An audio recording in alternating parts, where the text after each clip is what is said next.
Vazhakkad panchayat UDF തെരഞ്ഞെടുപ്പ് committee ഓഫീസിന്റെ ഉദ്ഘാടനം കോൺഗ്രസ് രാഷ്ട്രീയ സമിതി അംഗം AP അനിൽകുമാർ MLA നിർവഹിച്ചു. മലപ്പുറം പാർലമെന്റ് UDF സ്ഥാനാർത്ഥി ET മുഹമ്മദ് ബഷീറിന്റെ തെരഞ്ഞെടുപ്പ് പ്രവർത്തനങ്ങൾ ഏകോപിപ്പിക്കുന്നതിനായി വാഴക്കാട് എല്ലാ സജ്ജീകരണത്തോടും കൂടി സംവിധാനമൊരുക്കിയാണ് ഓഫീസ് പ്രവർത്തനം ആരംഭിച്ചത്.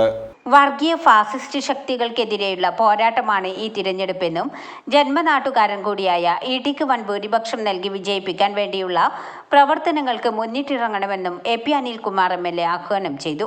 ET മുഹമ്മദ് ബഷീർ എന്ന വ്യക്തിത്വം അദ്ദേഹം കേരള രാഷ്ട്രീയത്തിലും ഇന്ന് ദേശീയ രാഷ്ട്രീയത്തിലും ഏറെ ശ്രദ്ധ നേടിയിട്ടുള്ള നേതാവാണ്.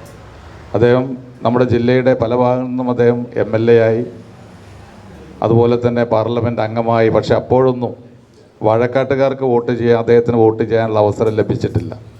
ഇപ്പോഴാണ് ആ ഒരു അവസരം കൈവന്നിട്ടുള്ളത്.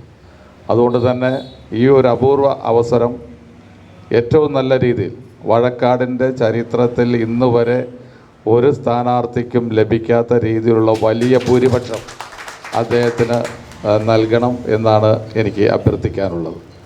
UDF പഞ്ചായത്ത് ചെയർമാൻ ജെയ്സിൽ എളമരം അധ്യക്ഷത വഹിച്ചു.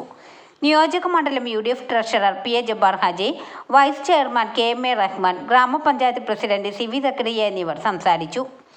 UDF panchayat convener Mottammal Mujeeb master സ്വാഗതവും treasurer MC Siddique master Akkode നന്ദിയും പറഞ്ഞു. UDF നേതാക്കളായ advocate MK Noushad, PK Muraleedharan, O Viswanathan, M Madhavan, UK Aseen, MK Kabeer Haji, TP Ali Akbar, KV Nisar, RP Haris, CT Rafeeq Afsal, മലയിൽ അബ്ദുറഹ്മാൻ മാസ്റ്റർ എന്നിവർ സംബന്ധിച്ചു. വാർത്തകൾ നേരത്തെ അറിയാൻ Facebook പേജ് ലൈക്ക് ചെയ്യൂ, ചാനൽ സബ്സ്ക്രൈബ് ചെയ്യൂ.